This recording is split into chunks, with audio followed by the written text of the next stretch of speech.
নমস্কার, আপনারা দেখছেন ট্রাইব টিভি। এই মুহূর্তে এক কথায় অঞ্জন নিয়ে রয়েছে আমি অঞ্জন আপনাদের সঙ্গে। ঠিক সন্ধ্যে 7টা মানেই আপনারা জানেন অঞ্জনের সঙ্গে স্পেশাল শো। আজ কী নিয়ে আলোচনা হবে বলা যেতে পারে, আজকের এই দিনটি মঙ্গলবার, এবং এই মঙ্গলবার দিন একেবারে হাই ভোল্টেজে পরিণত হয়েছে। একাধারে দেখা যাচ্ছে একেবারে রাজ্যে স্বয়ং উপস্থিত স্বরাষ্ট্রমন্ত্রী অমিত শাহ থেকে শুরু করে জেপি নাড্ডা, দুজনেই নজিরবিহীন ঘটনা তৈরি করেছে। বলা যেতে পারে বাংলায় এই প্রথমবার দুজন একসাথে একই জায়গায়, বাংলা যাদের প্রথম নির্বাচনী চোখ 2024 লোকসভা নির্বাচন, আর তার আগেই বাংলাকে যে টার্গেট করছেন সেটা বলাই বাহুল্য। এই বিষয় নিয়ে একটি বিশেষ প্রতিবেদন দেখবো, তারপর আসছি বিশদ আলোচনায়। দেখুন, মাত্র কটা দিন পরেই বেজে উঠতে চলেছে লোকসভা নির্বাচনের দামামা, যাকে কেন্দ্র করে নিজেদের দলের অন্দরে প্রস্তুতি শুরু করে দিয়েছে সব রাজনৈতিক দল। থেমে বসে থাকেনি রাজ্যের বিরোধী দল বিজেপিও। নির্বাচনের লড়াই কৌশলী তৈরি নিয়ে আগে থেকেই কানাঘুষো শোনা গেলেও এবারে আনুষ্ঠানিকভাবে প্রস্তুতি শুরু করে দিল গেরুয়া শিবির। বড়দিনের আবহে রাজ্যে পা রাখেন কেন্দ্রীয় স্বরাষ্ট্রমন্ত্রী অমিত শাহ ও বিজেপির সর্বভারতীয় সভাপতি জেপি নাড্ডা। মঙ্গলবার বিধাননগরের হোটেলে দলীয় কোর টিমের সদস্যদের সঙ্গে বৈঠক করলেন শাহ এবং নাড্ডা। সেই বৈঠকে ভোটের ম্যানেজমেন্ট টিম তৈরি করে দিয়েছেন অমিত শাহ। সূত্রের খবর, রাজ্য বিজেপির যে কোর কমিটি রয়েছে তার সব সদস্য জায়গা পাননি নির্বাচনী কোর টিমে, যার কেন্দ্রীয় মন্ত্রীও জায়গা পাননি বলে জানা গিয়েছে। নির্বাচনী কোর টিমে কারা কারা রয়েছেন এক নজরে দেখে নেব সেই তালিকা। দলে থাকছেন 4 জন কেন্দ্রীয় অবজারভার: সুনীল বনশাল, অমিত মালব্য, আশা লারকা এবং মঙ্গল পাণ্ডে। সাধারণ সম্পাদক হিসেবে থাকবেন জগন্নাথ সরকার, অগ্নিমিত্রা পল। এছাড়াও রয়েছেন লকেট চট্টোপাধ্যায়, দীপক বর্মন, জ্যোতির্ময় মাহাতো। থাকছেন বিজেপির রাজ্য সভাপতি সুকান্ত মজুমদার, বিরোধী দলনেতা শুভেন্দু অধিকারী। তালিকায় নাম রয়েছে দিলীপ ঘোষ, রাহুল সিনহা, অমিতাভ চক্রবর্তী ও সতীশ ধান্দের। বিজেপি সূত্রের খবর, নির্বাচন সংক্রান্ত সকল কাজ দেখার দায়িত্ব থাকবে এই টিমের। কোথায় কিভাবে প্রচার হবে, কোন কোন কেন্দ্রীয় নেতা রাজ্যে আসবেন, এই সব ঠিক করার দায়িত্ব থাকবে এই নেতাদের কাঁধেই। এই 15 জনকেই এদিনের বৈঠকে ডেকেছিলেন শাহ এবং নাড্ডা। নির্বাচনী কোর কমিটিতে জায়গা পাননি 4 কেন্দ্রীয় মন্ত্রী: নিশীথ প্রামাণিক, শান্তনু ঠাকুর, সুভাষ সরকার ও জন বার্লা। লোকসভা নির্বাচনের আগে গেরুয়া শিবিরের এই টিম গঠন অত্যন্ত তাৎপর্যপূর্ণ বলেই মনে করছে রাজনৈতিক মহল। এদিকে মঙ্গলবার শাহ ও নাড্ডার বৈঠকের পরই বুধবার বিজেপির রাজ্য কমিটি বৈঠকে বসতে চলেছে বলে সূত্রের খবর। অন্যদিকে লোকসভা নির্বাচনকে সামনে রেখে যখন তাৎপর্যপূর্ণ বৈঠক সারল বিজেপি, তখনই বাংলার মনীষীদের অবমাননার অভিযোগ নিয়ে আরও একবার বিজেপির বিরুদ্ধে পথে নামল তৃণমূল। সূত্রের খবর, রবিবার ব্রিগেডের লক্ষ্যকণ্ঠ গীতাপাঠ প্রসঙ্গে কথা বলতে গিয়ে সুকান্ত মজুমদার বলেন, বাংলা বহু যুগ ধরে এই সনাতন সংস্কৃতির ধারক এবং বাহক এবং ভক্তি আন্দোলনের পীঠস্থান ছিল। মাঝে বাংলা কিছুটা ডিরেল্ড হয়েছিল বামপন্থীদের দ্বারা। এখন দেখতে পাচ্ছেন না, অল্পবিদ্যা ভয়ঙ্করী, গীতা পাঠের থেকে ফুটবল খেলা ভালো যারা বলছেন তারা বামপন্থী প্রোডাক্ট। এখন বাংলা সঠিক পথে যাবে, আজকে থেকে শুরু হচ্ছে সঠিক পথে যাওয়া। সুকান্ত মজুমদারের এই মন্তব্যকে হাতিয়ার করে প্রতিবাদের পথ বেছে নিয়েছে তৃণমূল। সাংবাদিক সম্মেলন করে এই প্রসঙ্গে তীব্র ক্ষোভ উগরে দিয়েছেন শিক্ষামন্ত্রী ব্রাত্য বসু, শশী পাজা এবং তৃণমূলের রাজ্য সাধারণ সম্পাদক কুণাল ঘোষ। পাশাপাশি মঙ্গলবার পথে নামে তৃণমূলের যুব সংগঠন। ব্লকে ব্লকে প্রতিবাদ কর্মসূচি করে তারা। কলকাতায় শ্যামবাজারে 5 মাথা মোড় থেকে বিবেকানন্দের সিমলা স্ট্রিটের বাড়ি পর্যন্ত একটি মিছিল হয়। সেই মিছিলে পা মেলান একাধিক তৃণমূল নেতৃত্ব। এই ঘটনায় ইতিমধ্যেই শাসক দল তৃণমূলের তরফ থেকে সুকান্ত মজুমদারকে অবিলম্বে ক্ষমা চাওয়ার দাবি জানানো হয়েছে। তাকে এই বক্তব্যের জন্য 24 ঘন্টার মধ্যে ক্ষমা চাইতে হবে বলে দাবি করেছে ঘাসফুল শিবির। শুনলেন বিশেষ প্রতিবেদন। আজ বলা যেতে পারে এত ইস্যু রয়েছে, কোনটা ছেড়ে কোনটা নিয়ে আলোচনা করব। একাধারে যেমন বলছি, বিজেপির একেবারে স্বরাষ্ট্রমন্ত্রী বলা যেতে পারে গোটা ভারতের অমিত শাহ এবং জেপি নাড্ডা একই জায়গাতে বঙ্গ বিজেপিতে নতুন কোনো দামামা বাজানোর চেষ্টা করলেন তারা। কোন দিকে গেল মোড়, এইদিকেও হবে আলোচনা। তার সাথে একই সাথে বলা যেতে পারে ফুটবল, যে ফুটবল নিয়ে আজ নতুন করে এক কনসেপ্ট সৃষ্টি করেছে এক প্রকার বলা যেতে পারে সায়নী ঘোষ। এবং এই ফুটবল, গীতা এবং বিবেকানন্দ বলা যেতে পারে মনীষী অস্ত্র, সেই মনীষী অস্ত্র নিয়ে একেবারে রাজপথে তৃণমূল। এই জন্যই বললাম আজ হাই ভোল্টেজ মঙ্গলবার। আলোচনায় আসবো। এই মুহূর্তে রয়েছে আমাদের সঙ্গে স্টুডিওতে একেবারে মাননীয় কৌশিক দে, তৃণমূল নেতা, এবং একই সাথে রয়েছে আমাদের সঙ্গে মাননীয় চন্দন সিং, বিজেপি নেতা, এবং অনলাইনে জুড়ে রয়েছেন আমাদের সঙ্গে মাননীয় প্রণব হালদার, কংগ্রেস নেতা। আপনাদের তিনজনকেই ট্রাইব টিভিতে স্বাগত জানাই। যে কথা বলে আজ শুরু করতে হচ্ছে। হাই ভোল্টেজ মঙ্গলবার তো বোঝা গেল, কিন্তু এই যে কোর কমিটি তৈরি করা হয়েছে বিজেপির পক্ষ থেকে, সেই কোর কমিটিকে কিন্তু একেবারেই মানতে চাইছে না তৃণমূল নেতৃত্বরা। তৃণমূল নেতৃত্বরা বলছে কিচ্ছু লাভ হবে না। কি বলবেন চন্দনবাবু? কোর কমিটি নিয়ে বলছেন তো?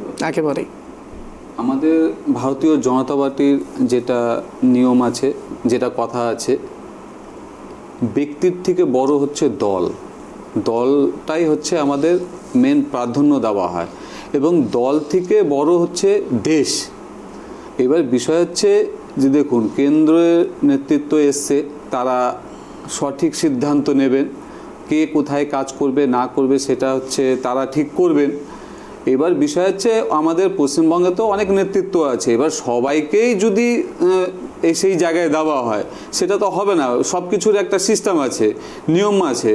তো সেই ক্ষেত্রে আরেকটা বিষয় হচ্ছে যে আমরা কিন্তু বারে বারে শুনছি, টিভিতে খবর দেখতে পাচ্ছি যে আজকে আমাদের স্বরাষ্ট্রমন্ত্রী অমিত শাহ এবং আমাদের সর্বভারতীয় সভাপতি জেপি নাড্ডাজি এসছেন একসাথে। পশ্চিমবঙ্গে ইনারা আসলেই কিন্তু এই বিষয় নিয়ে বারে বারে আলোচনা ওঠে। না ভুল না, বারে এটা তো দেখুন, পশ্চিমবঙ্গে তো নির্বাচনের সময় নেতা মন্ত্রীরা আসবেই, কিন্তু কি হয় যখনই অমিত শাহ আসে, এর আগে কিছুদিন আগে কলকাতায় আসলো, 21-এ নির্বাচনে আমরা দেখেছি বারে বারে যে যখনই কেউ কেন্দ্র প্রতিনিধি আসে তখন বলে হ্যাঁ বারে বারে এখানে ডেলি প্যাসেঞ্জারি করছে, এই করছে সেই করছে। আমি একটা কথা বলি আজকে, যে আমাদের মাননীয় ডক্টর শ্যামাপ্রসাদ মুখার্জি 1951 সালে জনসংঘ প্রতিষ্ঠিত করেছিল, এবং সেই জনসংঘ আমাদের 1980 সালে ভারতীয় জনতা পার্টি রূপ নেয়। আমাদের একটা জিনিস খুব খারাপ লাগে, যেই জায়গার থেকে ভারতীয় জনতা পার্টি তৈরি হয়েছে বা প্রতিষ্ঠিত হয়েছে, সেই জায়গায় আজকে আমরা কিন্তু নানান ক্ষেত্র নানান দিক থেকে কিন্তু আমরা পিছিয়ে আছি। গোটা দেশ ও অগ্রগতির দিকে এগোচ্ছে, আর আমাদের পশ্চিমবঙ্গে আমরা কিন্তু অলরেডি পিছিয়ে যাচ্ছি। আপনারা দেখবেন আমাদের পশ্চিমবঙ্গে আমাদের মানে যারা আমাদের বুদ্ধিমান ব্যক্তি ছিল, তারা কিন্তু একটা কথা বলতো যে গোটা দেশ 20 বছর পরে যেটা ভাবে, পশ্চিমবঙ্গে কিন্তু 20 বছর আগে সেটা ভেবে নেয়। ইংরেজিতে একটা কথাও আছে এই বিষয় নিয়ে, what Bengal things today India things tomorrow. হ্যাঁ, এটা কিন্তু আমরা মানছি, কিন্তু বর্তমান আমাদের কিন্তু ভারতবর্ষে এই আমাদের পশ্চিমবঙ্গ একটি রাজ্য, যে গোটা আমাদের 27টি রাজ্য থেকে কিন্তু অনেকটা পিছিয়ে পড়েছে। এটা কিন্তু খুব দুঃখজনক ব্যাপার, আর এটা কিন্তু আমাদের নেতৃত্বরা কিন্তু জানে, আর এটা কিন্তু খুব খারাপ লাগে, আমাদেরও খারাপ লাগে যে আজকে পশ্চিমবঙ্গের উন্নয়ন, পশ্চিমবঙ্গের সাধারণ মানুষের সামাজিক সুরক্ষা, পশ্চিমবঙ্গের যে অগ্রগতি, সেই সব কোথাও যেন আটকে গিয়ে পেছন দিকে চলে যাচ্ছে। যার জন্য ওনারা চেষ্টা করছে পশ্চিমবঙ্গের সাধারণ লোককে ঠিকঠাক পরিষেবা দেওয়া, ঠিকঠাক বোঝানো। আর এখানে বিষয়টা হচ্ছে, চন্দনবাবু আপনারা বাংলা নিয়ে কথা বলছেন, বাংলা নিয়ে অনেক আপনাদের পরিকল্পনা থাকতে পারে, থাকাটাই স্বাভাবিক এবং থাকাটা অত্যন্ত গ্রাহ্য করা যেতে পারে। তার কারণ মানুষ তো এটাই চায়, জনতা জনার্দন তো এটাই চায়, তাদের লিডার এমন হোক, নেতা এমন হোক যেন তাদের কথা ভাবে। কিন্তু বাংলায় থেকে, যা একেবারে তৃণমূলের পক্ষ থেকে বারবার আপনাদের সম্বন্ধে বলা হয় যে বাংলায় থেকে বাংলা সম্বন্ধে আপনারা কতটা জানেন, তার কারণ সুকান্ত মজুমদার স্বামী বিবেকানন্দকে নিয়ে কটাক্ষ করেছেন, এমনও কিন্তু উদ্ধৃতি উঠে আসছে তৃণমূলের পক্ষ থেকে। আসবো, তার আগে সুকান্ত মজুমদারের একটা বাইট শুনবো, তিনি কি বলেছিলেন সেদিন, তারপর আসছি, শুনুন।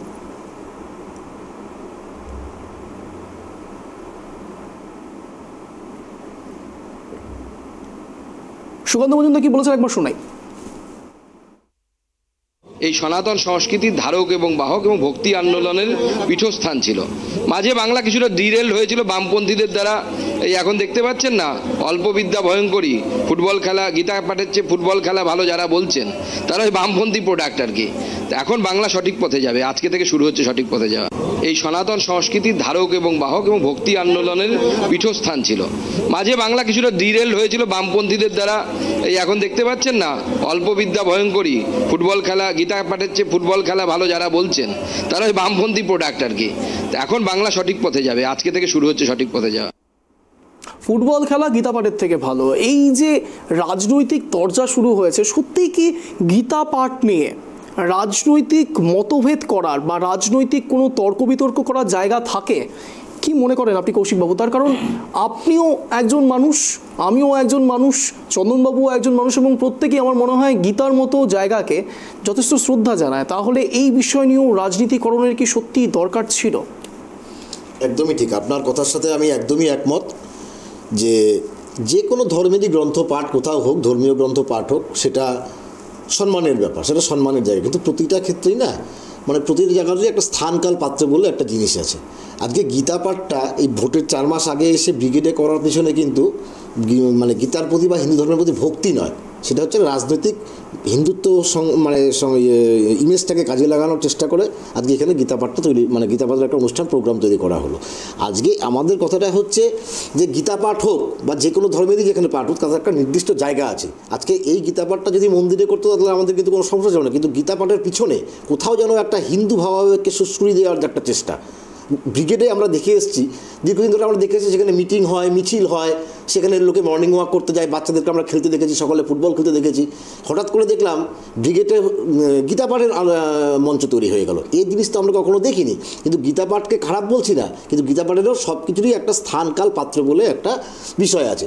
আপনারা দেখবেন আরেকটা জিনিস দেখবেন, ভারতীয় জনতা পার্টির যদি কখনো মিছিল আপনারা দেখবেন, তো সেই মিছিলে তারা কী থাকে স্লোগান, মিছিলের স্লোগান থাকে জয় শ্রীরাম। জয় শ্রীরাম মিছিলের একটা, আর মিছিল যখন হবে, একটা রাজনৈতিক দল একটা মিছিল করছে, সে বিভিন্ন দাবিতে হতে পারে, কোনো একটা অন্যায়ের বিরুদ্ধে দাবি হতে পারে, আমার চাকরি নাই আমাকে চাকরি দাও, কেন এটা অন্যায় হলো, সেটার একটা স্লোগান হতে পারে। মিছিলের মধ্যে জয় শ্রীরাম বলার কি মানে আছে সেটাও কিন্তু আমরা ঠিক বুঝে উঠতে পারি না। তার কারণটা হলো এটা, আমি বলছি যে দেখে নেন, একটা কথা আছে আমাদের, একটা মানে বয়স্ক লোকেদের মধ্যে একটা কথাবার্তা হয়, বাঙালি সমাজে একটা কথা আছে, ঈশ্বর যা করে মঙ্গলের জন্য করে। কথাটা তো কত ভালো কথা, কিন্তু এই কথাটা কি সব জায়গায় আপনি বলতে পারবেন? ধরে নেন আপনার কোনো পরিচিত একজন মানুষ শুনতে পেলেন, খবর পেলেন যে সে কোথাও মানে বাইক চালাতে গিয়ে অ্যাক্সিডেন্ট করেছে, সে তখন অপারেশন থিয়েটারে তার অপারেশন চলছে, আপনি খবর পেয়ে যদি অপারেশন থিয়েটারের সামনে গিয়ে বলেন যে ঈশ্বর যা করে মঙ্গলের জন্য করে, তখন কিন্তু আপনাকে সেই বাড়ির লোকজন ধরে চাঁদা তুলে কেলাবে। অর্থাৎ সেই জায়গায় কিন্তু মাথায় রাখতে হবে, সব কথা সব জায়গায় বলা যায় না, সব কিছুরই একটা স্থান কাল পাত্র আছে। আমাদের যেটা মনে হচ্ছে, ঠিক যেমন আপনি একটা শব্দবন্ধ এখনই ইউজ করলেন, এটাও এখানে জায়গা নয়। না বলছি কথার কথা, যাই হোক তারা কিন্তু খুব একটা খুশি হবে না। আজকে অপারেশন থিয়েটারের সামনে যদি আপনি বলেন যে যা ঈশ্বর যা করে মঙ্গলের জন্য করে, তখন কিন্তু সেই জায়গাটা আপনার কাছে সমীচীন হবে না বলে আমার মনে হয়। এবার একটা কথা বলছি সেই জায়গায়, যে আমাদের কাছে বারবার মনে হয়েছে গীতা পাঠটা এখানে কোনো ধর্মের প্রতি মানে আবেগ দিয়ে তারা করেনি, তার পিছনে একটা সুকৌশলভাবে হিন্দু রাজনীতিকে একটা পুশ করে দেওয়ার একটা চেষ্টা। আজকে আমরা দেখলাম 24 তারিখে গীতা পাঠ হলো, আজকে অমিত শাহ পশ্চিমবঙ্গে এসে পৌঁছে গেলেন। শুধু অমিত শাহ কেন, জেপি নাড্ডা, অমিত শাহ জেপি নাড্ডা এসে পৌঁছে গেলেন। সত্যি নজিরবিহীন ঘটনা, এই প্রথমবার আমরা দেখছি অমিত শাহ এবং জেপি নাড্ডাকে একই সাথে বঙ্গে আসা, এই প্রথমবার টাউনে পৌঁছে গেলেন ভায়া কালীঘাট।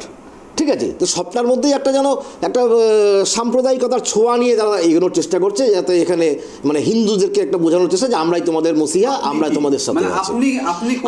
আমি হিন্দু ধর্মে বিশ্বাস করি, অন্য ধর্মকেও সম্মান করি। না ঠিক আছে, ধর্ম নিয়ে কথা বলবেন, কিন্তু এই বিষয়টা কিন্তু খুব শুনতে ভালো লাগে না। আপনারা সবসময় বলেন হিন্দুবাদী, হিন্দু সব, এটা কেন বলছেন? গীতা পাঠের জায়গা কিন্তু আপনার পূর্বপুরুষ যেখান থেকে এসে আপনি যে সংস্কৃতি, গীতা পাঠের জায়গা হতে পারে না, ধর্মগ্রন্থকে আপনিও মানেন, আপনারা বারে বারে হিন্দু ভাবটা বারে বারে আপনি হিন্দু মন্দিরে হোক, আলাদা কোনো জাতি, আলাদা কোনো দল, আলাদা সেই জায়গাতে দাঁড়িয়ে নিয়ে আমরা ভারতবাসী সনাতন ধর্ম আমরা তো জায়গা নয় সবাই বিশ্বাস করি, মন্দিরে করুন না কেন? না আপনারা বারে বারে এই জিনিসটা কাকে বার্তা, মানে আপনারা কি বার্তা দিতে চাইছেন? আপনারা মানে কি বার্তা দিতে চাইছেন এই বিষয়ে বলবেন না। হ্যাঁ, সঠিক ভুল আপনার কথার যুক্তি মতন আপনি বলুন, কিন্তু বারে বারে যে কোনো জায়গায় না হিন্দু বা হিন্দুবাদী এইসব বিষয়গুলো তুলবেন না। দেখুন আপনি দেখবেন সেনারা যখন আপনারা যখন দেখবেন সেনারা যখন বর্ডারে যুদ্ধ করতে যায়, বা আগেও আমরা দেখেছি আমাদের ভারতবর্ষের আমরা বারবার বলছি যখন যুদ্ধে যায় জয় ভবানী, হর হর মহাদেব, জয় শ্রীরাম বলে কিন্তু তারা ধ্বনি দেয়। ধর্মের প্রতি আমাদের মনোবল বাড়ানোর জন্য নিজের শক্তি, আমাদের প্রাণ হচ্ছে রামজি, আমরা বলতেই পারি, সেটাতে আপনার অসুবিধা কোথায়? সেটাতে আপনাদের অসুবিধা কোথায়? আর একটা কথা বলি, আপনি বলেন যেখানে কাল স্থান পাত্র দেখে আপনার গীতা পাঠ করা উচিত, এবার 1 লক্ষ লোক একটা মন্দিরে আসবে, একটা অনুষ্ঠান আজকে বড় বড় যখন সাধু সন্ন্যাসীরা আসে তারা মাঠে ঘাটে নানা রকম প্যান্ডেল করে সেটা করে তো, জনসভা করে তো। না আপনাদের কাছে তো সবকিছু, আপনাদের কাছে সবকিছু। এই যে আজকে রাম মন্দির নিয়ে আপনারা বিরোধিতা করেছেন, রাম মন্দির নিয়ে প্রশ্ন তুলেছিলেন, রাম মন্দির নিয়েও আপনাদের অসুবিধা। আপনাদের কোথায় রামের নাম শুনে আপনাদের ভয়টা কোথায়? রামের নাম শুনে আপনাদের বিরক্তিটা কোথায়?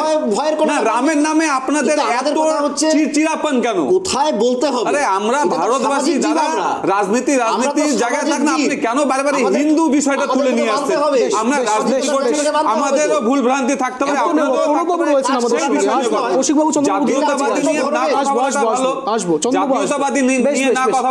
সুযোগ দিয়েছিলাম কৌশিকবাবু, সুযোগের প্রণববাবুর কাছে আসবো। প্রণববাবু, তরজা চলছে, তরজা চলেও যাবে এবং আপনারাও এটার থেকে বিশাল কিছু দূরে নন। প্রশ্ন এখানে যেটা উঠছে যে বারবার করে এই ধর্মীয় রাজনীতিকরণের যে একটা তোপ দাগা হয় সরাসরি বলা যেতে পারে বিজেপির দিকে, সত্যি এটা কত অংশে ঠিক আপনার কি মনে হয়? দ্বিতীয় প্রশ্ন, এই গীতা, ফুটবল এবং মনীষীদেরকে অস্ত্র বানিয়ে এক প্রকার যে রাস্তায় মিছিল, সেটাও কতটা সঠিক রাজনীতির দিক থেকে, কি মনে করেন আপনি?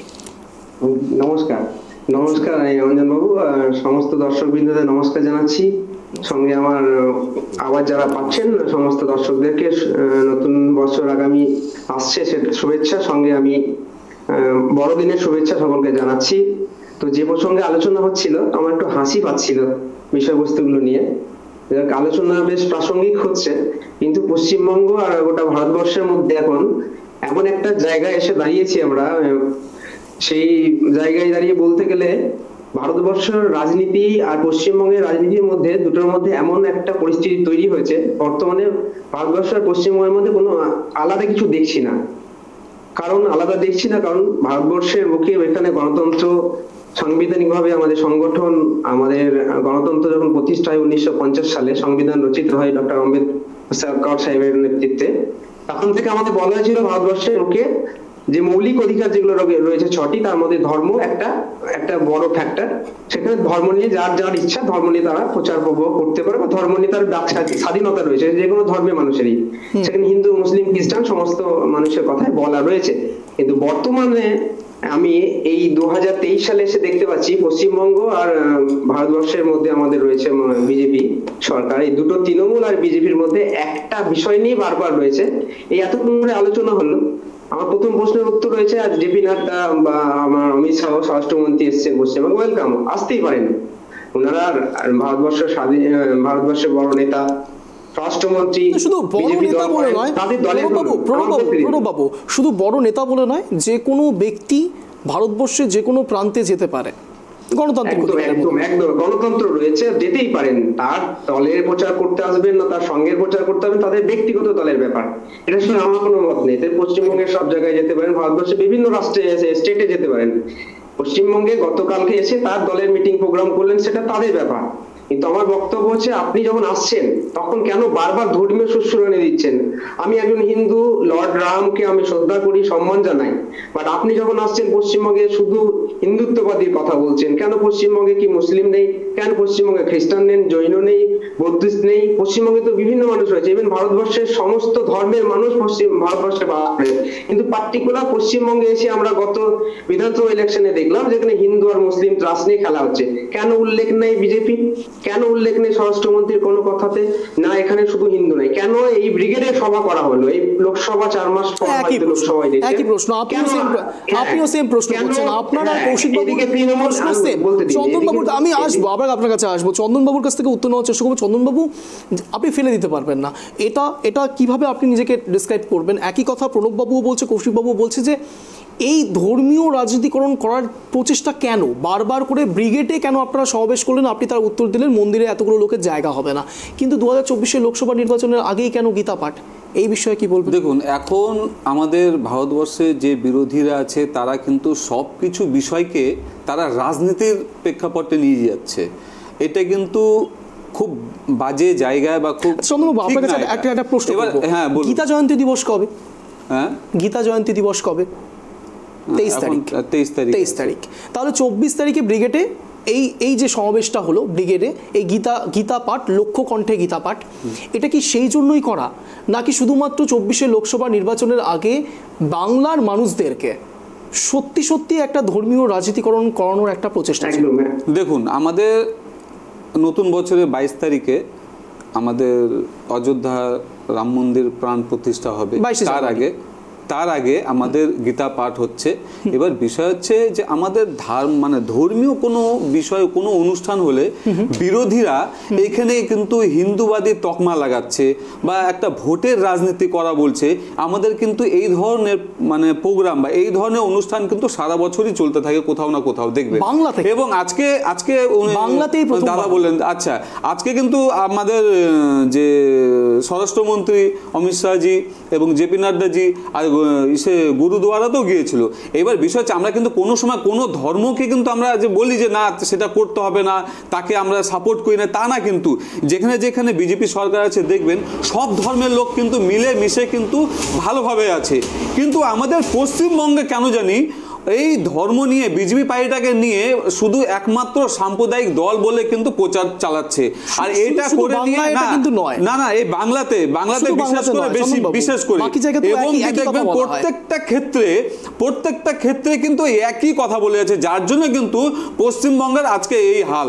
আজকে এরকম ধরনের চিন্তাধারা যতদিন না মানুষের মন থেকে বেরোবে বা এই ধরনের সুরসুরি কথাবার্তা যতদিন না বন্ধ হবে, পশ্চিমবঙ্গের কিন্তু উন্নয়ন উন্নতি সংস্কৃতি এভাবে করে চলতে থাকবে। আগামী দিনে আরো পিছিয়ে পড়বে। এই ধরনের যদি চিন্তা ভাবনা পশ্চিমবঙ্গের লোককে শেখানো হয় বা দেখানো হয়, নেতৃত্বরা যদি এই ধরনের কথাবার্তা বলে, এটা কিন্তু সমাজে খুব ক্ষতিকারক বিষয় হয়ে পড়েছে। বেশ, আপনাদের আজকে যে কোর কমিটি তৈরি করা হয়েছে সেখানে এক প্রকার 35টি আসনের কথা বলা হচ্ছে এবং সেখান থেকে দাঁড়িয়ে কুণাল ঘোষ এই বিষয়ে মন্তব্য করে বলেছেন যে আপনাদের যে কোর কমিটি নির্বাচনী কমিটি সেটা আসলে একটা ভরাডুবি কমিটি। কি বলেছে কুণাল ঘোষ একবার শোনাই, তারপর আসছি আলোচনায়। দেখুন, বেছে রাখলেন, ভরাডুবির পর ঠিক কাদেরকে দায়ী করতে পারবেন, না হলে তো ওটা হাওয়ায় হাওয়ায় থাকতো। এই 3 থেকে 5 জনের নেতৃত্বেই এটা ভরাডুবি কমিটি। ওদের নির্বাচনী ভরাডুবির জন্য কমিটি হয়েছে। 35 তো দূরের কথা, 3 থেকে 5 আগে পেয়ে দেখাক বাংলার বুকে, 3 থেকে 5 আগে পেয়ে দেখাক, তারপর জুড়লে 35 হয়।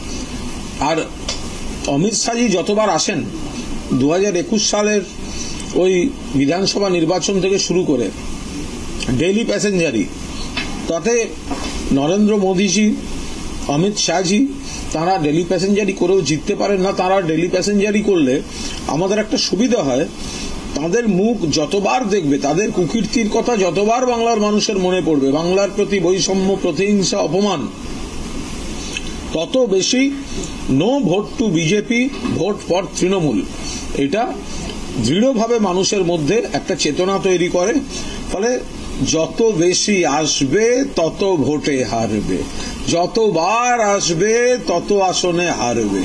তো সুতরাং আমরা খুব নিশ্চিত যে তাদের এই সমস্ত মরিয়া চেষ্টা, এ থেকে আরো বোঝা যাচ্ছে প্যানিক রিয়াকশন। ইন্ডিয়া গঠিত হয়েছে, ইন্ডিয়া সরকার গঠন করতে পারে, সেখানে সারা ভারতে আসন কমবে এখানে বিজেপির।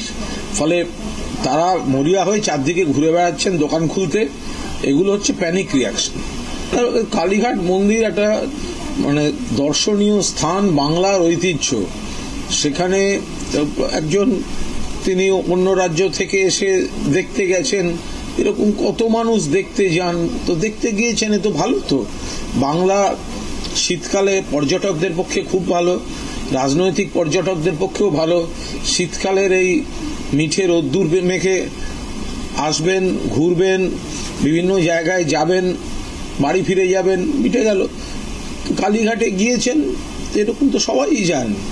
এবং আমাদের দল মত নির্বিশেষে যে কোনো মানুষের জন্য দরজা খোলা, তিনি গেছেন। অনেক আগে থেকে যাওয়া উচিত ছিল, এরা শুধু ভোট আসলে যাই হচ্ছে তফাৎ। মমতা বন্দ্যোপাধ্যায় বা তৃণমূল পরিবার সারা বছর যায়, আর এরা হচ্ছে ভোট এলে যায়। তফাৎটা এইখানে। তোমাদের ইচ্ছা যে একটা কোথাও এই যে একদিনের সফরে আসা, আমরা তো বলছি প্যানিক রিয়াকশন, মরিয়া রিয়াকশন। ইন্ডিয়া জোট সফল হবে এবং তৃণমূল কংগ্রেস, মমতা বন্দ্যোপাধ্যায় তার গুরুত্বপূর্ণ শরিক, গুরুত্বপূর্ণ ভূমিকায় থাকবে। সেই জায়গাটা ডিস্টার্ব করতে হবে, সেই জন্য বাংলায় বারবার আসা। কুণাল ঘোষের মন্তব্য আপনারা সবাই শুনলেন। কৌশিকবাবু, আপনার কাছে আসবো। কৌশিকবাবু, এই যে কুণাল ঘোষ তৃণমূলের মুখপাত্র, তিনি বলছেন যে প্যানিক রিয়াকশন, এবং তিনি আরও নানান রকম অ্যাডজেক্টিভ ইউজ করছেন। তিনি 2021 সালের বিধানসভার প্রসঙ্গও টানছেন। আমার অত্যন্ত স্পেসিফিক প্রশ্ন, 2019 লোকসভা নির্বাচনের সময় কিন্তু যে মোদি ম্যাজিক কাজ করেছিল সেটা আপনি অস্বীকার করতে পারবেন না, প্রথম কথা। দ্বিতীয় কথা, এই যে 5 রাজ্যে বিধানসভা নির্বাচন হলো, তার মধ্যে 3টিতেই বলা যেতে পারে এক কথায় ভরাডুবি হয়ে গেছে কংগ্রেস, সেখানেও বিজেপির শাসনকাল চলছে। কি করে এতটা প্যানিক রিয়াকশন বলে শুধুমাত্র মানে নেগলেক্ট করা যায়? আপনি কি মনে করেন? নেগলেক্ট করা যায় কি, আমি বারবার করে বলছি যে গোটা ভারতবর্ষের রাজনীতির সাথে পশ্চিমবঙ্গের রাজনীতিটা কিন্তু একটু আলাদা। কারণ আপনি দেখবেন, আপনার হয়তো মনে থাকবে, সম্ভবত 84 সালে যখন ইন্দিরা গান্ধী মারা যায়, তখন সর্বোচ্চ সিট এখান থেকে পেয়েছিল কংগ্রেস, 16টা সিট। ঠিক আছে, তো গোটা ভারতবর্ষে একদম হই হই রই রই করে কংগ্রেস ক্ষমতায় চলে আসলো, মানে এত এত সিট সংখ্যা নিয়ে আসলো। তার মধ্যে পশ্চিমবঙ্গে 42-এর মধ্যে মাত্র গিয়ে দাঁড়ালো 16টা, যেটা যদিও অনেকদিন আগের কথা বলছি। এবং আমরা বিগত দিনেও আমরা দেখছি, যখন 19 সাল বলেন বা 21 সাল বলেন, সেই সময় যখন বিধানসভা বা লোকসভার যে ভোটগুলো এসেছিল, তখন এই অমিত শাহ এবং নরেন্দ্র মোদী কিন্তু বারবার করে এই ডেলি প্যাসেঞ্জারি তারা করে গিয়েছেন। তাতে কিন্তু পশ্চিমবাংলাতে খুব এই বিধানসভা নির্বাচনে কিন্তু 3 সংখ্যার ঘরে কিন্তু বিজেপি পৌঁছাতে পারেনি। বলে এটা একদম টেস্টেড এবং এটা পরীক্ষিত সত্য যে পশ্চিমবাংলার মানুষ বিজেপিকে এখনও পর্যন্ত কিন্তু গ্রহণ করতে পারেনি। গ্রহণ করতে না পারার কারণটা হচ্ছে, এটা তো তাদের যে ব্যর্থতা আছে, সে তো সর্বক্ষেত্রে ব্যর্থতা আছে। যেমন একটু আগে আপনি একটা কথা বলছিলেন, আমি তখন কথাটা বলিনি একটু আগে, যেমন আমার বিজেপির বন্ধু যেটা বলছিলেন যে একটা সময় পশ্চিমবঙ্গ যা ভাবতো, তারপরে ভারতবর্ষ ভাবতো। কিন্তু আজকের তারিখে দাঁড়িয়ে নিয়ে কিন্তু মমতা বন্দ্যোপাধ্যায়ের যে কন্যাশ্রী প্রকল্প, আপনারা হয়তো মনে রাখবেন, সেটা কিন্তু গোটা বিশ্বের দরবারে সম্মানিত হয়েছে, এবং সেটাকে নকল করে বিজেপি নিশ্চয়ই উত্তরপ্রদেশের সেই কথা বলার চেষ্টা করছে। উত্তরপ্রদেশের লাডলি বাহানা আর কি নকল করা হয়েছে, বেটি বাঁচাও বেটি বড় করা হয়েছে। তো সুতরাং পশ্চিমবাংলার, এবং আজকে দুর্গাপুজোকে ইউনেস্কো আজকে একটা হেরিটেজের মর্যাদা দিয়েছে। সুতরাং বাংলা পিছিয়ে গেছে এরকম বলে কিন্তু কোনো লাভ নেই। বাংলা সংস্কৃতি, বাংলা অনেক এগোচ্ছে। আমরা গতকাল দেখলাম যে রবিবারে টেট হলো, 2014 সালে টেট হয়েছিল, 17 সালে অনেক এগিয়ে আছে দাদা, আপনাদের বাংলা অনেক এগিয়ে আছে।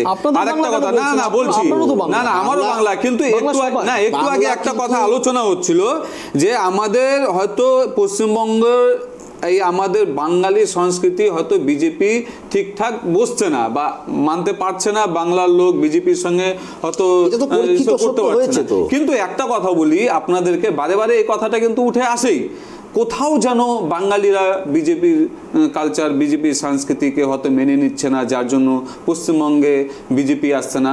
আমি একটা কথা বলি, এখানকার বাঙালি কিন্তু বিজেপি পার্টিটাকে প্রতিষ্ঠিত করেছিল, এটা কিন্তু সবসময় মানতে হবে যে আজকে যেই দল, যেই পার্টি, ভারতীয় জনতা পার্টি গোটা বিশ্বে এখন 1 নম্বরে আছে, গোটা ভারতবর্ষে এখন 1 নম্বরে আছে। একটা জিনিস দেখবেন চিন্তা করে। আর একটা কথা বলি যে আমাদের প্রতিটা সবসময় কিন্তু একই কথা আমরা শুনে আসি, একই কথা বলে আসি, কিন্তু আজকে একটা যার আপনি প্রতিবেদন দেখালেন কুণাল ঘোষ, আমি মনে করি যে তৃণমূল দলের মধ্যে যত ফালতু লোক আছে, যত না নোংরা লোক আছে, তার চেয়ে সবচেয়ে একদম বিহায়া টাইপের লোক হচ্ছে ওই ব্যক্তিটার কথা বলে আমরা কিন্তু সময় নষ্ট করবো না। ওনার ব্যাপারে কিন্তু আমরা সবাই জানি, গোটা পশ্চিমবঙ্গের লোক জানি ওনার কি ঘটেছিল, উনি তৃণমূল দলকে কি বলেছিল। না, উনি আজকে এই ধরনের কথা বলছে, সময় এই চর্চা চলতে থাকবে। চন্দ্রবাবুর কাছে আসবো, প্রণববাবুর কাছে আসবো, কৌশিকবাবুর কাছে আসবো, কিন্তু সময় এখন একটা ছোট্ট বিরতি, ফিরছি বিরতির পর, সঙ্গে থাকুন।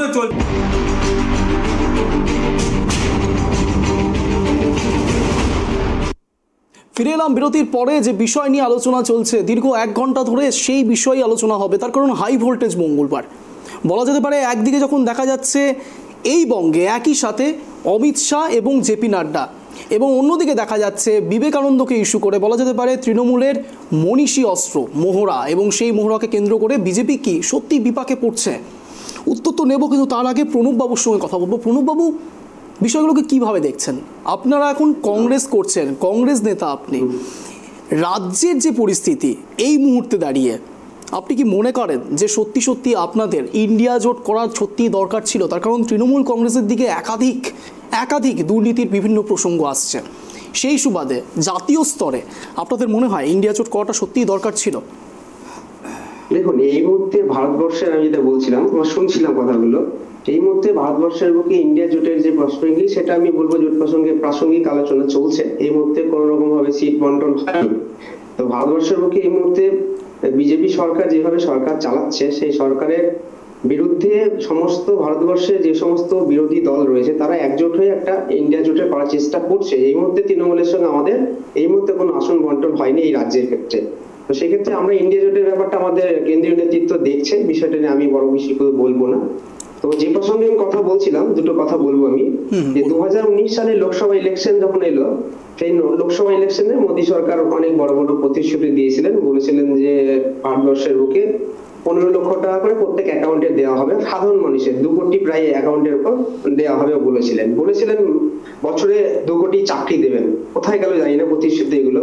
বলেছিলেন যে ভারতবর্ষে যে কালো টাকা উদ্ধার করে আবার নতুন করে নিয়ে আসার কথা বলেছিলেন। একইভাবে পশ্চিমবঙ্গের রাজ্যের মুখ্যমন্ত্রী মমতা বন্দ্যোপাধ্যায় একই কথাই বলেছিলেন যে রাজ্যে চাকরি হবে, শিল্প হবে, কলকারখানা হবে। কিন্তু 1000 দিন ধরে আমাদের শিক্ষিত মেধাসম্পন্ন বুদ্ধিমান যারা ছেলে মেয়ে তারা রাস্তায়, আমার মা বোনেরা ভাই বোনেরা বসে রয়েছে, চুল নাড়া করে রাস্তায় প্রতিবাদ জানাচ্ছে। অথচ এই রাজ্যের মেলা খেলা নিয়ে ব্যস্ত, ধর্মীয় শুশ্রূষা নিয়ে ব্যস্ত। অথচ দেখলাম কি 2021 সালে যে বিধানসভা ইলেকশন হলো, সেই ইলেকশনে একটা ইস্যু ছিল। বিজেপি এক পক্ষে বলছিল যে হিন্দুত্ববাদী রাজনীতি, আর তৃণমূল একদিকে বলছিল একটা বিশেষ শ্রেণীর মানুষদের কিনে রাজনীতি। কোথায় বলেছিল হিন্দুত্ব নিয়ে? না, কোথায় কোথায় কোন আমাদের নেতৃত্ব বলেছিল? না, বলুন আপনি। রাজনীতিক চেষ্টা করলো। এখানে যে রাজ্যে আমরা বাস করছি সেই রাজ্যে শিক্ষার কথা বলা হয় না, স্বাস্থ্যের উন্নতির কথা বলা হয় না, বেকাররা চাকরি পাচ্ছে সেটা বলা হয় না, বেকাররা রাস্তায় দীর্ঘদিন ধরে বসে রয়েছে তাদের কথা বলা হয় না, টেটে আপনার চুরি চলছে, এদিকে আপনার কলেজ সার্ভিস পরীক্ষা ওখানে প্রক্সি দেওয়া হচ্ছে, বিভিন্ন দুর্নীতি চলছে। একদিকে বিজেপি গোটা দেশটাকে বিক্রি করার চক্রান্ত করছে, সেম এদিকে চলছে। আর কাস্টমার রেডি আছে দেশ কেনার জন্য, না না দেশ কেনার জন্য রেডি আছে। আপনারা একই কথা বলছেন তো যে দেশ থেকে বিক্রি করার জন্য রেডি আছে, কাস্টমার রেডি আছে। আপনারা প্ল্যান ভাবছেন যে হিন্দু মুসলিমে বিভেদ চেষ্টা করবেন। এই করে তো আপনারা চালালেন দেশটাকে, এত ভাগ করে রেখেছেন, টুকরো টুকরো গ্যাং তৈরি করেছেন ভারতবর্ষে। আপনারা ধর্ম সুশ্রী দিয়ে গোটা ভারতবর্ষে টুকরো টুকরো গ্যাং করেছেন। তার প্রতিফলন কি হচ্ছে এবার দেখুন। আপনারা গোটা দেশটাকে টুকরো টুকরো করে গ্যাং বানিয়েছিলেন, সেটা আগে চিন্তা করুন। গ্রামীণ সড়ক যোজনা চেঞ্জ করে নিজের এলাকার নিজের নাম দিয়ে চলাচ্ছেন, সবটাই তার কপি পেস্ট। রাজ্যের উন্নতির কথা বলুন, রাজ্যের বেকারদের রাজ্যের কথা আপনি আপনার শরিক দলকে জিজ্ঞাসা করুন, জোটে যে যার সঙ্গে দলে আছেন তাকে জিজ্ঞাসা করুন, আমাদেরকে জিজ্ঞাসা করছেন। ধর্ম নিয়ে আমি কৌশিক বাবু নয়, কৌশিক বাবু ওদিকে আছে। যে ফুটবল আমি বিজেপির প্রতিনিধি হয়ে কথা বলছি। ফুটবল খেলা ভালো, আজকে তৃণমূল চাকরির কথা না বলে আজকে ফুটবল নিয়ে রাস্তা নেবে বললো, এটা লজ্জার বিষয় নয়? সামনে ভোট এসে বলে কি বিজেপিকে পাল্টা করেছেন? আপনারা তো বলছেন না যে রাস্তায় যে সমস্ত বেকাররা বসে তাদের কথা একবারও বললেন না। আমরা কেন পার্টিকুলার বিজেপি বা অন্য কোনো দলের দিকে যাবো? আপনারা উন্নয়নের কথা বলছেন না, আপনারা শুধু ধর্ম ধর্ম ধর্ম আছে। ধর্ম আমরাও তো বিশ্বাস করি, ধর্ম প্রত্যেক মানুষকে শ্রদ্ধা সম্মান করি, কিন্তু আগামী 24কে সামনে রেখে এত হঠাৎ করে মোদিজি নাড্ডাজি এসে আপনার রাজ্যের মধ্যে এসে বড় একটা বিশাল কিছু একটা ধর্ম নেবে যায়। এদিকে মমতা বন্দ্যোপাধ্যায় একইভাবে সেই ধর্ম পাল্টা। কংগ্রেস কিন্তু ধর্ম নিয়ে আপনাদের অসুবিধাটা কোথায় আপনি বলুন তো? আপনারা যে বারে বারে এই না না আপনাদের অসুবিধাটা কোথায়? আমার ভারতবর্ষের সংস্কৃতি আমরা তুলে ধরছি না, গরিব মানুষের জন্য কথা বলছে না ভারতীয় জনতা পার্টি, গরিব মানুষের কথা বলছে না, প্রধানমন্ত্রী আবাস যোজনা দিচ্ছে না, আয়ুষ্মান ভারত দিচ্ছে না, জীবন জ্যোতি যোজনা দিচ্ছে না। মানে আপনারা কি বলছেন গরিবদেরকে? আপনারা যে 70 বছর চালিয়েছেন, সাধারণত গরিব মানুষরা কি মার্সিডিজ নিয়ে ঘুরতো? বেকার ছেলেমেয়েরা কি BMW নিয়ে ঘুরতো? না না, আপনারা 70 বছরে শিক্ষিত ছেলে মেয়েদেরকে মার্সিডিজ গাড়ি কার দিয়েছিলেন? হ্যাঁ, BMW দিয়েছিলেন। হ্যাঁ, ওই যার জন্য আপনারা দেশটাকে যা তৈরি করেছিলেন 70 বছরে, একটা আইসিইউতে পাঠিয়েছিলেন, আইসিইউতে চলে গেছিল। যে কোনো বিষয় নিয়ে পরে অন্য দেশে গিয়ে ভিক্ষা চাইতে হতো, যে কোনো বিষয় নিয়ে অন্য ডিসিশন নিতে হতো। এখন ভারতবর্ষের নেতৃত্ব নিজেরা পলিটিশিয়ান না, গোটা বিশ্বকে নেতৃত্ব দেয় এখন ভারতবর্ষের নেতৃত্ব। আপনাদের মতন ওই ধরনের রাজনীতি ভারতীয় জনতা পার্টি করে না, বুঝতে পারলেন? এই ধর্মের সুশ্রী দিয়ে আপনারা 70 বছর চালিয়েছেন, আর টুকরো টুকরো গ্যাং তৈরি করেছেন। ওই গ্যাং আপনাদের প্রতি ভারী করবে, আপনাদের প্রতি ভারী করবে। এবং একটা কথা বলি, ভূতের মন্ত্র উল্টা পড়ে গেছে, আপনাদের ভূতের মন্ত্র উল্টা পড়ে গেছে। আপনাদেরকে সাধারণ জনগণ কিন্তু জবাব দিচ্ছে, একের পর এক জবাব। আপনাদেরকে এই রাম মন্দির নিয়ে বিরোধিতা করেছিলেন, ভারতবর্ষে বিজেপি 2টা সিট ছিল, আজকে আপনার 400 থেকে 100-তে নেমে গেছেন, আর আমরা 2টা সিট থেকে 303-তে চলে এসেছি, বুঝতে পারলেন? হ্যাঁ, তাই তো আপনাদের যেগুলো রাজ্য আছে, যেগুলো জায়গায় আপনারা ক্ষমতা আছেন, 2টা 4টা আছে, আপনারা সেইখানে মেশিন হ্যাক হয়নি। আসুন, আপনারা বিভিন্ন ভাবে আপনারা দখলদারি রাজনীতিতে বিশ্বাস করেন, আমরা কিন্তু কংগ্রেস কোনোদিন দখলদারি বিশ্বাস করি না। আমরা শিক্ষায় বিশ্বাস করি। এত শিখকে হত্যা করেছেন, এত দাঙ্গা লাগিয়েছেন, আপনারা কোনো সময় বিশ্বাস করেন? আপনাদের সরকার থাকাকালীন কতগুলো ভারতবর্ষে দাঙ্গা হয়েছিল সেটা চিন্তা করুন। আপনারা ক্ষমতায় থাকাকালীন কতগুলো হয়েছিল, আর আমাদের যেসব জায়গায় এখন আপনারা চিন্তা করুন 2014-র পর 2014-র পর হয়েছে।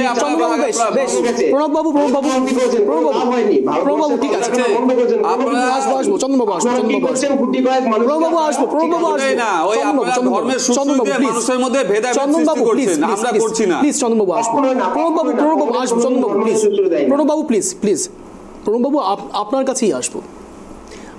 আপনি একেবারে কেন্দ্রীয় নেতৃত্বতেও বেশ ভালো করেই আপনি অনেক কিছু বোঝানোর চেষ্টা করলেন, এবং একই সাথে আপনি রাজ্য নেতৃত্ব কৌশিকবাবুরও নাম নিয়েছেন। আমি আশা রাখি আপনি ভুল করে নামটা নেননি। কৌশিকবাবুর প্রসঙ্গক্রমে না আমি কিছুক্ষণের জন্য ধরেও যদি নেই, কৌশিকবাবুর কথা আপনি বললেন, পাশেই বসে রয়েছেন আমাদের সঙ্গে কৌশিকবাবুর কথা যদি আমি ধরি, তাহলে এই রাজ্য নেতৃত্ব সম্বন্ধেও আপনি নানান রকম কথা বলতে চাইলেন, কিন্তু এই রাজ্য নেতৃত্বের অঙ্গভঙ্গি করা, মিমিক্রি করা ভিডিও যখন সংসদের সামনে আপনাদের শীর্ষ নেতৃত্বরা একেবারে ভিডিও করে মজা নেয়, আনন্দ নেয়, তখন আপনাদের এই ভেদাভেদটা কোথায় থাকে?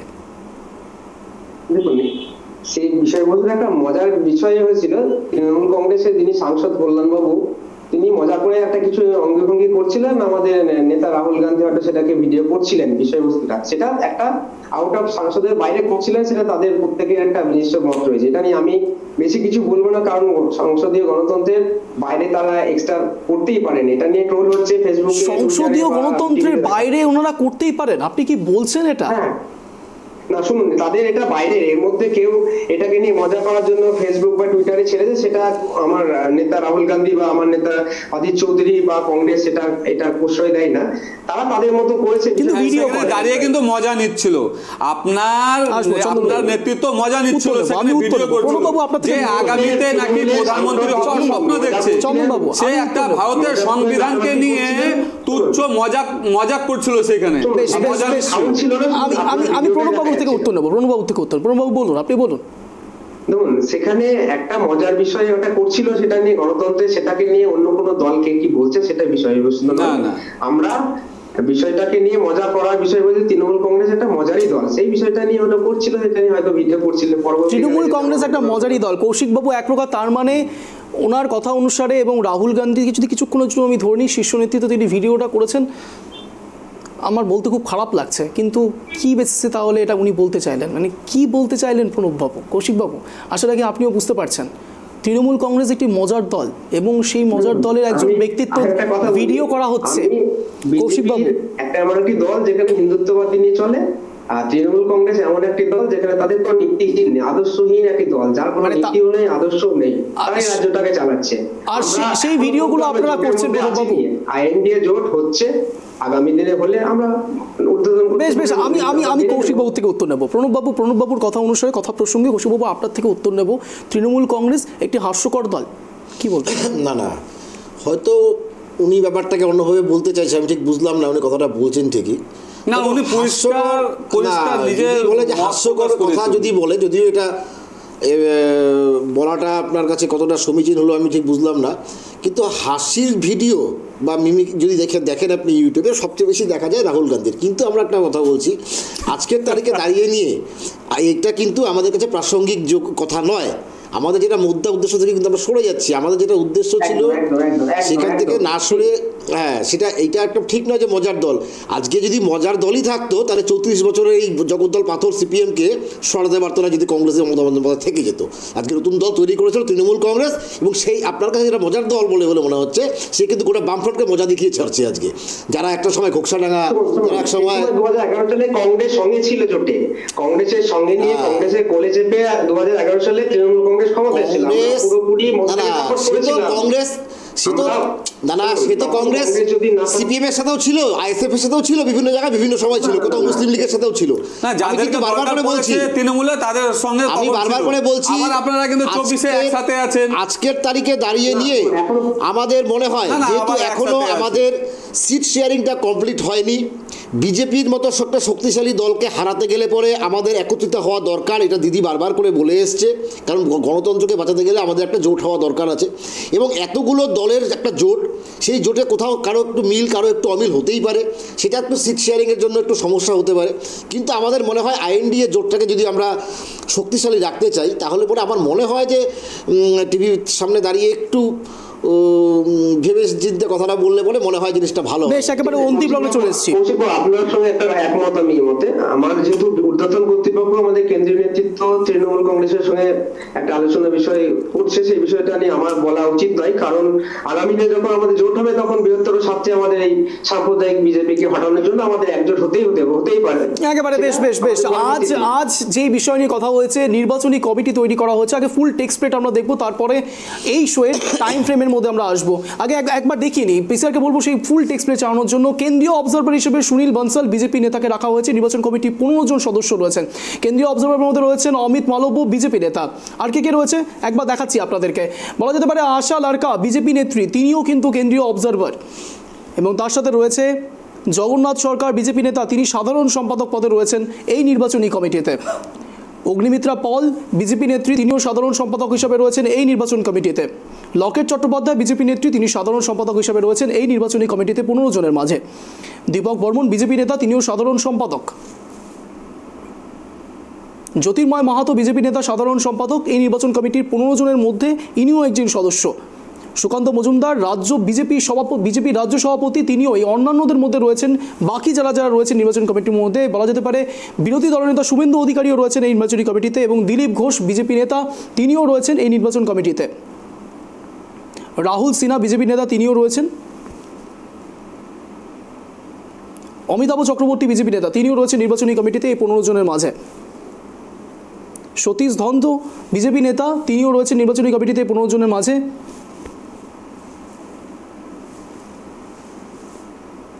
একেবারে অন্তিম লগ্নে চলে এসেছি, আপনাদেরকে বোঝানোর চেষ্টা করলাম টেক্সট প্লেটের থ্রুতে নির্বাচনী কমিটি এই 15 জনের মধ্যে কীভাবে ভাগ করা হয়েছে বিজেপির শীর্ষ নেতৃত্বের মাধ্যমে। একেবারে প্রশ্ন বলা যেতে পারে অন্তিম লগ্নে এসে সবাইকে 1 মিনিট করে স্ট্যান্ড বাই দেওয়ার সুযোগ দেবো, স্ট্যান্ড পয়েন্ট রাখার সুযোগ দেবো। কৌশিকবাবুকে সবার আগে সুযোগ দেবো। কৌশিকবাবু, আপনার 1 মিনিট সময় শুরু হচ্ছে এখন, প্লিজ কেউ ইন্টারাপ্ট করবেন না, বলুন। শুনুন, প্রত্যেকটা রাজনৈতিক দলই আজকে যেহেতু সামনে নির্বাচন আসছে, প্রতিটা রাজনৈতিক দলে তাদের একটা স্ট্র্যাটেজি থাকে। তারা আজকে তাদের কেন্দ্রীয় নেতৃত্ব এসছে, তারা একটা কমিটি, ইলেকশন ওরিয়েন্টেড একটা কমিটি তৈরি করে দিয়েছে, সেটা তাদের বিজেপির নিজস্ব অভ্যন্তরীণ ব্যাপার। আমাদের কাছে সারা বছরই আমরা মানুষের কাছে যাই, তাই নতুন করে আমাদের কাছে এই সমস্ত ব্যাপারটাকে খুব একটা বেশি গুরুত্ব দেওয়ার দরকার আছে বলে আমরা মনে করি না। তার কারণটা হলো আমরা দেখেছি 19-এও দেখেছি, 21-এও দেখেছি, যেটা পরীক্ষিত সত্য যে বিজেপি ডেলি প্যাসেঞ্জারই যত করেছে, যত কেন্দ্রীয় নেতৃত্বরা, তত তাদের ভোট কমে গিয়েছে। সুতরাং আমরা আমাদের মতো আছি, আমরা মানুষের সাথে আছি, আমরা জন্মালে পরে শিশু সাথী, মরে গেলে পরে সমব্যথী, অর্থাৎ জিন্দগি কি সাথ ভি তৃণমূল কংগ্রেস হয়, জিন্দগি বাদ ভি তৃণমূল কংগ্রেস হয়। সুতরাং আমরা এই নিয়ে কোনো চিন্তিত নয়।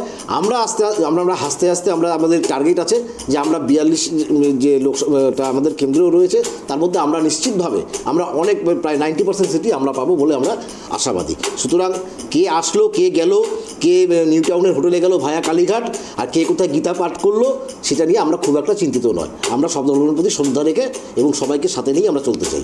এটাই হচ্ছে তৃণমূল কংগ্রেসের আদর্শ। একেবারে এবার সরাসরি আসবো চন্দনবাবুর কাছে। চন্দনবাবু, তৃণমূলের মনীষী অস্ত্র, বিপাকে বিজেপি, 1 মিনিট সময় শুরু হচ্ছে আপনার এখন। দেখুন, পশ্চিমবঙ্গের লোক আমাদের সাথে আছে। 2021-এর নির্বাচনে আপনারা দেখেছেন তৃণমূল পেয়েছিল 2,87,00,000 ভোট, আমরা পেয়েছিলাম 2,28,00,000 ভোট। সেখানে কিছু হয়তো আমাদের ভোটের সংখ্যা কমেছিল, এনআরসির কিছু ভুল বুঝিয়ে কিছু শ্রেণীর লোককে ভুল বোঝানো হয়েছিল, হয়নি। আর একটা কথা বলি, কৌশিকবাবু একটা খুব ভালো বললেন যে আমরা সব কিছুতেই আছি, মানে জন্ম থেকে মৃত্যু অবধি আপনারা অবশ্যই আছেন। আপনারা কয়লাতে আছেন, বালিতে আছেন, চাকরিতে আছেন, সব কিছু প্রকল্পের মধ্যে আপনাদের অবদান আছে। আর আপনাদের ভালো ভালো লিডার নেতৃত্ব আজকে তার প্রতিফলন লকআপের মধ্যে আছে। খুব ভালো কথা বললেন। আমি শুধু একটা কথা বলবো যে প্রতিটা জায়গায় দেখবেন ডিবেটে বসার আগে বা বসার পরে সাধারণত সাম্প্রদায়িক কথা কিন্তু আমাদের বিরোধী তৃণমূল হোক কংগ্রেস হোক তারাই তোলে। আমরা কিন্তু কোনো সময় হিন্দুবাদী কথা তুলি না, এটা করাটাও ঠিক না। রাজনীতির জায়গায় থাক। একেবারে আপনার সময় শেষ হলো। এবার আসবো সরাসরি প্রণববাবুর কাছে। প্রণববাবু, তৃণমূলের মনীষী অস্ত্র বিপাকে বিজেপি, 1 মিনিট সময় শুরু হচ্ছে আপনার এখন, বলো। দেখুন, তৃণমূলের বিষয়বস্তু বা বিজেপির বিষয়বস্তু তাদের নিজস্ব ব্যাপার। তাদের যেটা করছে বিজেপি, সামনে লোকসভা ইলেকশন, তাই ধর্ম নিয়ে খেলা নেমেছে।